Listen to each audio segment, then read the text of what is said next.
Bill Gates, a name that billions recognize today, a name connected with innovation, computers, global change, and philanthropy. But behind this name lies a journey that began long before Microsoft, long before personal computers, long before success seemed possible. Today, we are going to walk through the inspiring success story of Bill Gates, how a curious young boy became one of the most influential visionaries in modern history. Our story begins on October 28, 1955, in Seattle, Washington. Bill Gates was born into a supportive and educated family. His father, William H. Gates Sr., was a successful lawyer, and his mother, Mary Maxwell Gates, was a strong community leader who served on boards and encouraged her children to pursue excellence. The young Bill grew up not surrounded by technology, but surrounded by books. He loved reading, exploring ideas, and asking questions, big questions about how things work, why they work, and how they could work better. At school, Bill was not the loudest kid, nor the most athletic, but he had something that stood out, an intense curiosity and a restless mind. His teachers often noticed how quickly he absorbed subjects, especially mathematics, but something surprising would soon enter his life. Something mysterious, something that few people had ever seen before. A computer. In the late 1960s, most schools didn't even dream of having a computer. Computers were giant machines found only in universities or big companies. But Bill's school, Lakeside School, had a rare opportunity to rent computer time from a nearby company. The moment Bill touched a computer, everything changed. He felt as if he had just stepped into the future. He wasn't just fascinated, he was obsessed. He spent countless hours typing lines of code on a teletype machine.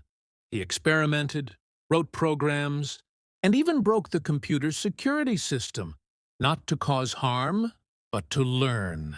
In fact, he and his friends got banned temporarily for discovering system flaws.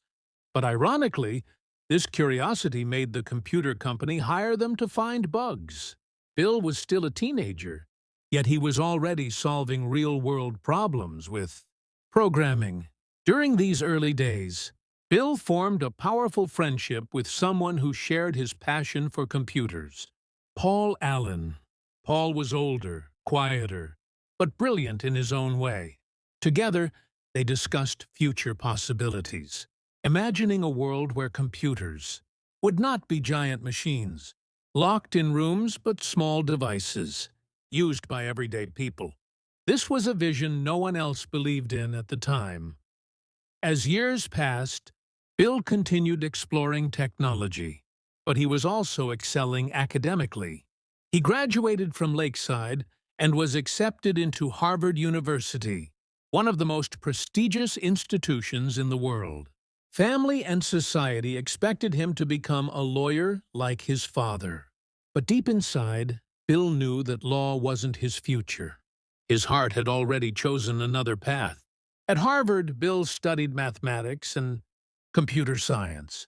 But more importantly, he spent hours in the computer lab, continuing his experiments. Meanwhile, Paul Allen introduced him to a magazine that would change everything. It featured a new invention, the Altair 8800. It was one of the earliest personal computer kits, and although very basic, it represented the beginning of a revolution. Paul and Bill instantly recognized something no one else did. If personal computers were coming, they needed software. And if they could be the first to build that software, the future would be theirs. Without hesitation, Bill skipped classes and worked, day and night, to write a version of the basic programming language for the Altair. After weeks of sleepless nights, they contacted the makers of Altair and were invited to demonstrate what they had built. The moment of truth came. They ran their program in front of the company's engineers, and it worked perfectly. The Altair executives were amazed. Bill Gates, still a young student, was suddenly at the center of a technological breakthrough. This was the turning point. Bill made a decision that shocked his family and friends. He dropped out of Harvard, not because he wasn't capable of finishing, but because he knew the future wouldn't wait. Together with Paul Allen, he launched a small company. They needed a name, something futuristic, yet direct. After brainstorming, they chose a name that combined two key ideas: microprocessors and software. The name was Microsoft. The early days of Microsoft were anything but glamorous. Bill and Paul worked in a small office in Albuquerque. They wrote software, negotiated deals, handled technical issues, and slept very little. Bill was known for his intense work ethic. He could sit in front of a computer for hours, completely lost in his thoughts, improving lines of code until they were perfect. Microsoft's first years were all about survival, finding clients, delivering on time, and proving themselves in a rapidly evolving industry. But everything changed in 1980 when IBM, the world's biggest computer company, approached Microsoft. IBM wanted an operating system for their new personal computer. Bill saw this as a once-in-a-lifetime opportunity. The only problem: Microsoft didn't have an operating system, but Bill didn't panic. Instead, he made one of the boldest and smartest business moves in history. He acquired an existing operating system called QDOS, improved it dramatically, and then licensed it to IBM as MS-DOS. Bill insisted on keeping the licensing rights, a decision that would eventually make Microsoft a global powerhouse. Within a few years, MS-DOS became the standard operating system for personal computers across the world. Microsoft grew rapidly, attracting top talent, building new software, and shaping the future of computing. But Bill wasn't satisfied. He wanted something more powerful, something easier for people to use. He envisioned a system where users didn't need to memorize commands, but could interact visually with their computers. This dream became Windows. Windows was revolutionary. It introduced graphical interfaces, windows, icons, and the use of a mouse. Many experts criticized it, saying it was slow and unnecessary. But Bill ignored the noise. He had a vision of bringing computers into every home and every business, and he knew Windows was the way. Year after year, Microsoft improved Windows, making it faster, simpler, and more accessible. By the 1990s, Windows had become the world's dominant operating system, and Bill Gates became one of the richest individuals on Earth. But more importantly, technology became available to everyday people. Microsoft Office, Windows, and other tools changed how humanity worked, learned, communicated, and lived. Despite his success, Bill Gates never presented himself as a superhero. He was known for being humble, analytical, and relentlessly curious. He believed in continuous learning. Even during Microsoft meetings, Bill read hundreds of pages of reports, analyzed details, questioned assumptions, and pushed teams to think deeper.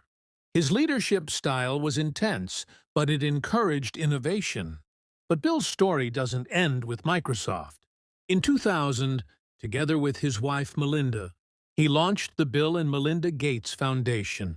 This marked a new chapter, one where Bill shifted from building technology to solving global challenges.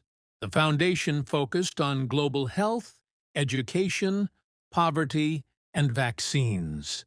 Bill invested billions of dollars into fighting diseases like malaria and polio, building schools, supporting scientific research, and improving healthcare around the world. Bill Gates transformed from a tech visionary into one of the world's greatest philanthropists. He once said, "Success is a lousy teacher. It makes smart people think they can't lose." This statement reflected his belief that learning, humility, and curiosity were far more important than money or fame. Throughout his journey, Bill faced criticism, challenges, and competition. But he remained focused on two things: innovation and impact. He understood the power of technology not just to build wealth, but to improve lives. And that is exactly what he spent his life doing. Today, Bill Gates continues to influence the world. He writes books, invests in clean energy, supports global health initiatives, and encourages young entrepreneurs to think big, work hard, and keep learning. Bill Gates' success story isn't just about Microsoft. It's about vision. It's about taking risks. It's about believing in the future even when others doubt you. It's about pushing yourself, learning constantly, and making decisions with courage. He teaches us that success doesn't come from luck. It comes from passion, persistence, and a willingness to move forward despite uncertainty. He teaches us that ideas matter, but execution matters even more. And he teaches us that true success isn't measured by wealth. It's measured by the impact you leave on the world.